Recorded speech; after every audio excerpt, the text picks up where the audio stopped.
Welcome back to Dungeons and Dyslexia. My name's Adrian. Today it's all about West Marches. So several months ago I did a video review of this and I picked it up because I wanted some help on how to run a hex crawl. As someone that's been in the hobby for 35 years, I've never actually ran a hex crawl myself, and this absolutely blew me away.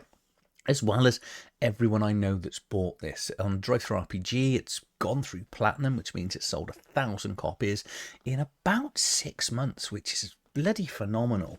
It's 45 pages of a rule book on how to run hex crawls as a games master. And actually, I'll link at the end of this video. Scroll to the end of the video and watch this, then obviously come back and watch the reviews. A couple of weeks ago, Carl contacted me and he was like, would you want my follow-up books to this? I want to give you first option and let's have an interview. So interview went out yesterday, well, obviously depending on when you're watching this. And yeah, so in this video, I'm going to be reviewing, you can see my excitement already, the 3 follow-up books to West Marches, the campaign setting. 3 books. Right, where are we going to pick them up? We are going to pick them up at DriveThruRPG, or more likely, you're going to pick them up on DriveThruRPG. Print-on-demand copies are coming, but if you're too impatient like me and you want just the PDF copies, and actually you want an absolute bargain, you can go and pick up all 4 of these books for £11 and 7 pence, which is about $15 US. Reason it's free, as we found out yesterday, is because I already own them, and DriveThruRPG said you don't have to pay for these, you own them all already. But when you pick this up, please do consider using my affiliate link. Each of these books are just under £4 currently, so even if you are missing one of them, only if you already have this, you can get them again actually for the price of 3. Is just going to bundle one in for free anyway. So if you do use my affiliate link, it does throw a little bit of money back into the channel, which I can then use to pick up more things, to do more reviews. But yeah, I'm going to go through all 3 of the books. So you can pick them up individually. They're coming in like $368, that is. If you want to pick them up, there is a Games Master's Workbook, a Party Ledger, and a Player's Journal. Okay. Seems like a lot. Seems like this video is going to go on forever. It won't, don't worry, because there's a lot contained in here, but there's not. Let me just go and show you. I think that would be the sensible thing to do. Let's start with the Games Master's Guide.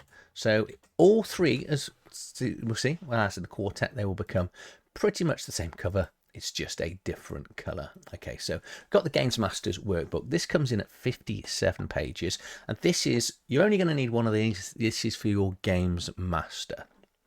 One thing I should say, actually, by the time you've done all this and put it all together, what it does mean is if you want to go and write a book, you're going to have all the notes and everything else to go and release this adventure as put it together yourself and become a published adventure writer, because it's going to allow you to do that. But so I'll show you how that is going to work. Okay, so in these 57 pages, all of these are written and designed by Carl Otto Christopherson, and there's just a little bit of basic information on what the guidebook's for.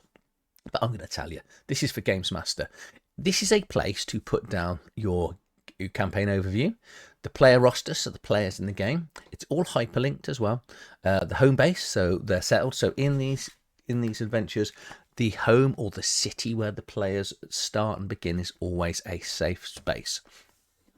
Then we've got the worlds, the locations that we discover, factions, NPC archives, so these are quick reference of people they've met, events, rumours, quest boards for the players, session logs, calendar, and notes and inspiration. So as we go through, it's going to explain it very well. So it's things like the campaign overview, and as we go over, it will say, base, the world, the tone, the hooks system.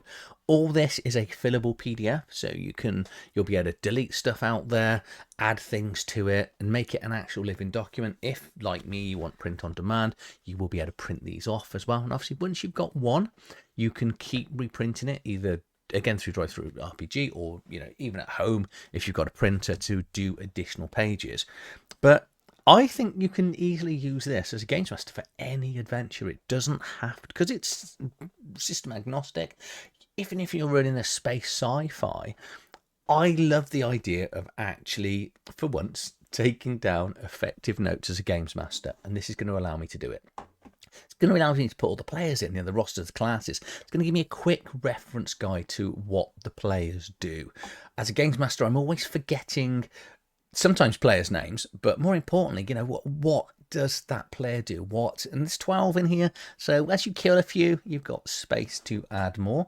Home base here, what is the camp called? Gives you all the teasers, the population, what it's known for, key NPCs, details about the world in here. And if you want to do a map, it's got this really cool circle, clubs, squares, triangles, an idea of a key just to build it in. You can draw a little map in there if you want to. Some key locations as how far they are, the terrain, the atmosphere, factions that work in there, say, and it's beautifully easy laid out. There's artwork in the background just to sort of break it up as well, so it's not just a really boring. I remember referring to this as like a school book. It does in the way it's written, and this is done in that same way. It's just simple and easy and clear. Events, key things that are going to go on. What's the emerging or spreading story that's going on? Then there's a nice example in here of how to complete it. So how does it escalate the trigger points? Interception, different factions. Factions in a game can really change a game. They're really interesting for a games master and players alike, but keeping track of them if you've got multiple factions, and this is going to give you 8 spots in here to put more factions in. So you can easily just add these extra pages in as well, if as and when you need to. NPC archives, key archetype archives, they're for people that they've met, which is always important. My players are absolute. I've mentioned this several times. They're absolute buggers for meeting someone and go, oh, what's the butcher's name? And then I go, and they'll ask him a little bit about him. And now I always have to sort of write down the name, because if they go back to that place, they'll go and seek out that butcher. And they go, oh, wait, what was his name again? And I'll be like, oh, no, it was Jeff. Why they always called Jeff? And I try to avoid all my NPCs be called Jeff. Rumours for the world. If you're rolling, especially Shadow Dark, Shadow Dark, things like that, like to put rumours into the world. Make sure you write them down. Remind the players. You can have NPCs that they interact with, sort of re-mention rumours when they go to other places. Quest boards. That Warcraft apostrophe above the top of a character's head. This is that. This very much, any quests that have been thrown, and good job, because it's a, living document, you can write into it and then delete them off as the players complete the quests. And then we've got the session logs. Write down what's happened, new things that have happened, new rumours, challenges, what the players did, the key interactions, and then what they're doing in their downtime. This is the best bit for me, is calendar. I'm a terrible games master for keeping an eye on dates, weeks, days of the week, things like that. And because it's done as a calendar as well, which is absolutely ace, you can, as a player, as a games master, write things down, future plan things as well, and cross them off as you go through. Players, by having a calendar, it creates a living world. It's such a good document for the games master. Then you've got a little bit here for just general notes at the back to put in whatever you want. Absolutely brilliant tool for games master. I said, not necessarily, you don't need this for if you are going to do in a West Marches game. I think it's an important book regardless. So how does the player one work? Well, the player one works pretty much in the same way, but each player is going to need one of these. So this isn't a collective book or journal. This is just for the players to have. So each player, you're going to have one of these. This will help them give them their identity, their mechanics, backpack, their stash, their bonds, advancement log, downtime, personal quests, the leads they've got, my shit list, the favourite part of this. I'll come on to that when we get to it. Travel diary and legacy. So no more character sheets. Well, you can keep a character sheet because obviously it's going to be a simpler way of doing it. But if you want that more in-depth relationship with the players and get them to fill out more, give them one of these. And this will just help them flesh out their character. But more importantly, keep things like their goals and secret goals. Have a portrait of the players in here. All my characters, if I've got to draw one a stickman, my artwork's appalling. But the mechanics, will allow you to just put down the mechanics of the game, how it actually works. So that's the main bits here: tributes, skills, combats, etc. for your character. Backpack, what are you carrying with you at time of adventuring? Stop the players cheating, when they go, oh yeah, I've got this as well. Not that I'm a big stickler for, well, outside things like Shadow Dark, because obviously encumbrance is key to making Shadow Dark feel tougher. But a lot of games I'm not overly fussed on encumbrance rules. But you then got the stash, bonds. How do they get on with the other players? What did they do? And this is actually added to as the adventures go on. It will help, if your player was drowning in a lake and someone else saves their life. Put it in here. Get the players to write it down so they can be reminded of it as time goes on. The advancement log, what do they do in between adventures, and what's changed, again, so they can see their player level up. Downtime activities, what do they do in between adventures? It's very important for things like Shadow Dark, Warhammer Fantasy Roleplay, things like that. So you can even use this in sort of sci-fi adventures and say it's got the fantasy kind of background setting, but don't let that make you think you couldn't use this for your players for anything else. Personal quests, what sort of growth are they seeking? What do you see? What does success mean? Status active, complete, or failed. So, and obviously you can just keep them in here. There's plenty. So we've got 15 quests for the players to pick from. Leads. This will tie very much into the rumours that you as the games master are working on. On the flip side, when they take them, they will see them as a lead. Okay. Their shit list. Over time, NPCs are going to annoy players. They're going to wrong them in some way. It won't necessarily be an out and out beat them up or defeat them in combat. This could have just been a guard that didn't allow them to go into somewhere. And you've done it as a player. They failed their charisma check. The guard isn't going to let them into the cells to go and see whoever they need to see. They end up on the shit list. Dwarfs in Warhammer Fantasy Roleplay have their Book of Grudges, which is a really good thing to gain experience from.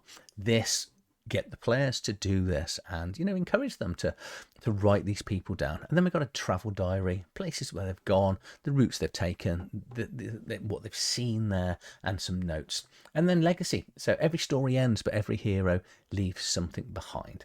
A legacy of proof that your adventurer mattered.